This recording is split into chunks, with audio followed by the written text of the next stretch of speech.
শনিবার থেকে নিখোঁজ, মঙ্গলবার জঙ্গলে উদ্ধার ক্লাস 10-এর ছাত্রের রক্তাক্ত পচা গলা দেহ। শিলিগুড়ির মাটিগাড়ায় এই ছাত্র খুনে মূল অভিযুক্ত রাজ পাসওয়ান পলাতক।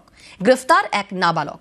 পুলিশের দাবি, জেরায় ধৃত জানিয়েছে ত্রিকোণ প্রেমের জেরে খুন করেছে রাজ।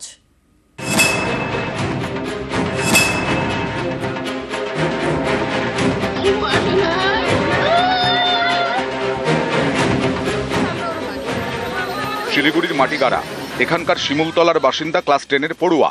শুকনার জঙ্গল থেকে মঙ্গলবার নাবালকের রক্তাক্ত পচা গলা দেহ উদ্ধার হয়। পরিবারের দাবি, শনিবার সন্ধ্যে থেকে নিখোঁজ ছিল।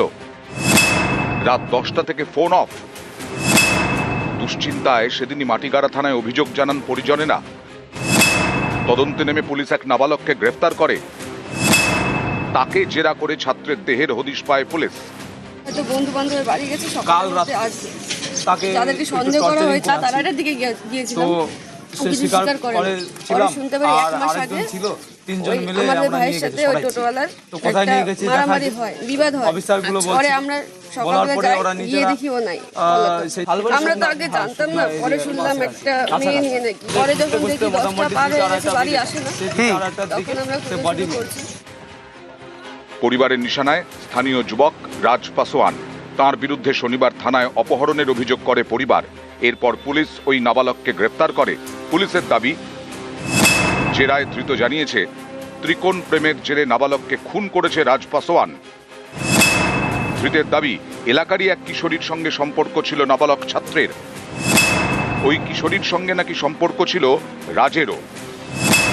এই নিয়ে মাসখানেক আগে নাবালকের সঙ্গে রাজের ঝামেলা হয়। তখনই রাজ হুমকি দেয় বলে দাবি ধৃতর। सर अभी कितने जन तक को अरेस्ट किया गया सर? अभी एक को अरेस्ट किया गया है। सर उम्र क्या होगी सर उसकी? उम्र 15-16 साल है। পুলিশের আরো দাবি, জেরায় ধৃত জানিয়েছে শনিবার সন্ধে বাড়ি থেকে ওই ছাত্রকে ডাকে রাজ, নিয়ে যায় শুকনার জঙ্গলে। সেখানে দুজনের মধ্যে ঝগড়া হয়। তারপর তুমুল বচসা। কোমর থেকে বেল্ট বের করে ছাত্রের গলায় পেঁচিয়ে ধরে রাজ, শ্বাস রোধ করে খুন করে।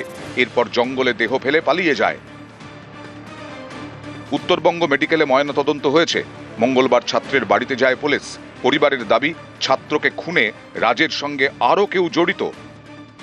কাপড়টা যখন খুলে দেখলাম, বস্তাটা দেখবি আমার ভাগ্নিয়া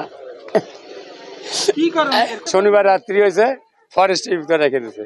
ওইটা কয়জন ছিল বলতে কোনো একাধার তো হয়নি। এনে ওই যে ছিল যে কি রাজ নাম কি, দাদাও জড়িত আছে। মানুষের সহজাত প্রবৃত্তি হচ্ছে নিজের টেরিটরিটাকে কন্ট্রোল করা। বিবর্তনের সঙ্গে সঙ্গে মানুষ কিন্তু তাদের ব্রেনটাও চেঞ্জ হয়েছে। যেই সব ব্রেন এইরকম ঝুঁকি এবং বিপদ থেকে এড়িয়ে না গিয়ে ক্ষণিকের উগ্রতায় অ্যাক্ট করে, তৈরি হয় ক্রিমিনাল। এইখানে সেই রকমই একটা ক্রাইম হয়েছে। কোনো রকম এমপ্যাথি সিম্প্যাথি না রেখে হঠাৎ করে তাকে প্ল্যান করে কোথাও নিয়ে গিয়ে তাকে খুন করাটা, এটা প্রি প্ল্যান্ড মার্ডার ছাড়া আর কিছু বলা যায় না। সাইকোপ্যাথিক ইন্ডিভিজুয়ালরা এটা করে। নিউজ 18 বাংলা।